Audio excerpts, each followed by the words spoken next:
Histoire du shiatsu. Le shiatsu signifie littéralement « pression des doigts ». Il serait pratiqué depuis le 5e siècle au Japon. Le mot shiatsu en lui-même n'est cependant apparu qu'au début du 20e siècle. À la fin du 19e siècle au Japon, de nombreuses techniques manuelles généralement issues de la MTC, médecine traditionnelle chinoise, survivaient sous différentes formes et appellations entre les mains de praticiens isolés. Le terme de shiatsu fut utilisé pour la première fois au Japon en 1920 par Tenpei Kitamai, auteur du livre « Thérapie par pression des doigts » Shiatsu. C'est en 1925 qu'ouvrit la première clinique de shiatsu à Muroran sur l'île d'Hokkaido. L'appellation shiatsu, quant à elle, fut déposée en 1939. Mais ce n'est que plus tard, devant la pléthore de courants au contenu disparate, que l'État japonais décida de légiférer pour réglementer sa pratique. Tokujiro Namikoshi, auteur d'un article associant la physiologie et le shiatsu en 1934, ouvre également son premier cabinet de shiatsu en 1940. Suite à la Seconde Guerre mondiale et à l'occupation américaine, la pratique des techniques ancestrales est bouleversée. La création d'un pont commercial entre le Japon et l'Occident impose de force le système médical occidental et l'isole de l'influence chinoise et communiste.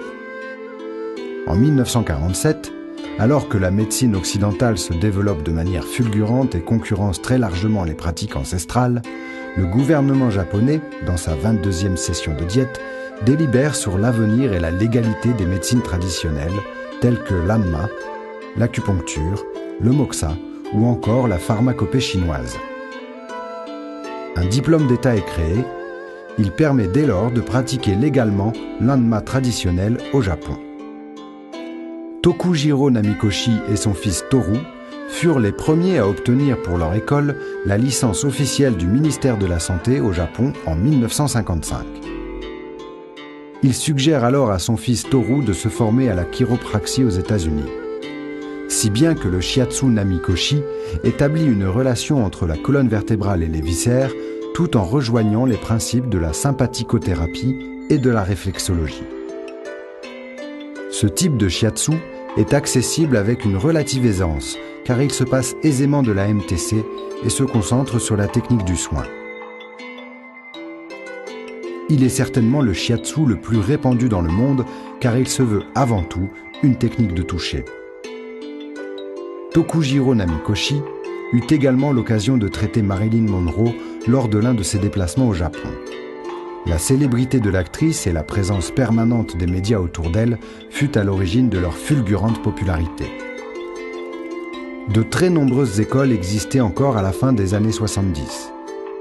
De très nombreuses écoles existaient encore à la fin des années 1970, mais leurs chefs de file ont aujourd'hui disparu. Au Japon, il n'existe plus qu'une seule école de shiatsu, le terme étant réservé aux écoles d'État dont la technique est largement inspirée du courant de Toru Namikoshi.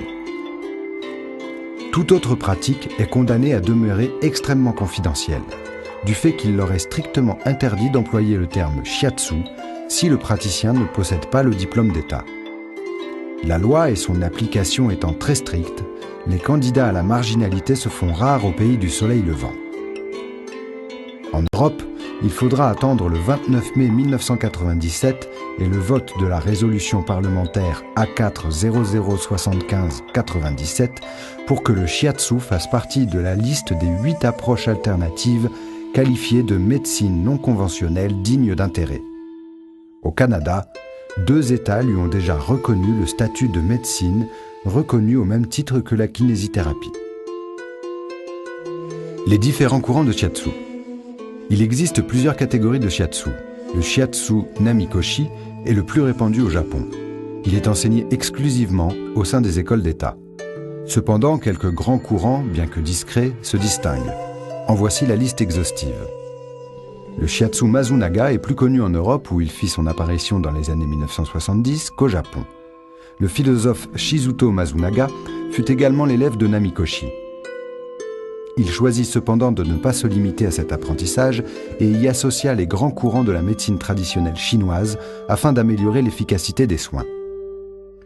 Le shiatsu médical Koho du professeur Ryuho Okuyama, qui a connu son apogée au Japon dans les années 1990. Le shiatsu macrobiotique fut développé par Shizuko Yamamoto et se caractérise par l'association avec une alimentation macrobiotique. L'Oha Shiatsu de Wataru Ohashi, qui est également un prolongement de l'enseignement de Masunaga.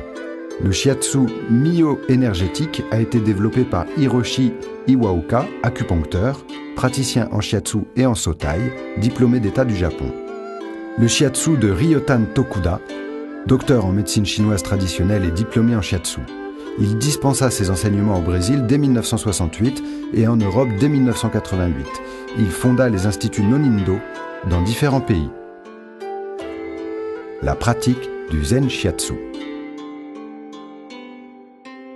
C'est une technique de thérapie manuelle d'origine japonaise qui utilise des pressions verticales appelées barostimulation. Ces pressions s'effectuent à l'aide des pouces, de l'ensemble des doigts ou encore avec les paumes de main sur l'ensemble du corps. Cette technique est issue des connaissances de la médecine japonaise, elle-même directement inspirée de la médecine traditionnelle chinoise, MTC, dans les connaissances anatomiques et physiologiques afin de traiter différents troubles fonctionnels et organiques en tant que médecine préventive.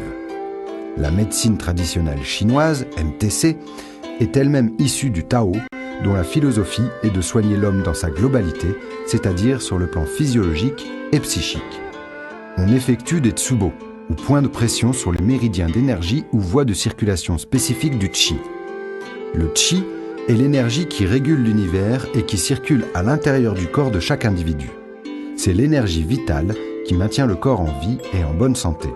Lorsque le Qi circule mal, l'équilibre énergétique entre le yin et le yang, dont dépend la santé physique et psychique, est rompu et des symptômes apparaissent. L'objectif du shiatsu est d'agir par dispersion sur les blocages et par tonification sur les zones faibles. Le shiatsu permet de réguler les flux d'énergie dans le corps, de stimuler la puissance d'auto-guérison et d'améliorer la santé. Le second intérêt du shiatsu est de posséder des vertus préventives. Les zones et points réflexes du corps révèlent les dérèglements des organes et fonctions vitales auxquels ils sont reliés.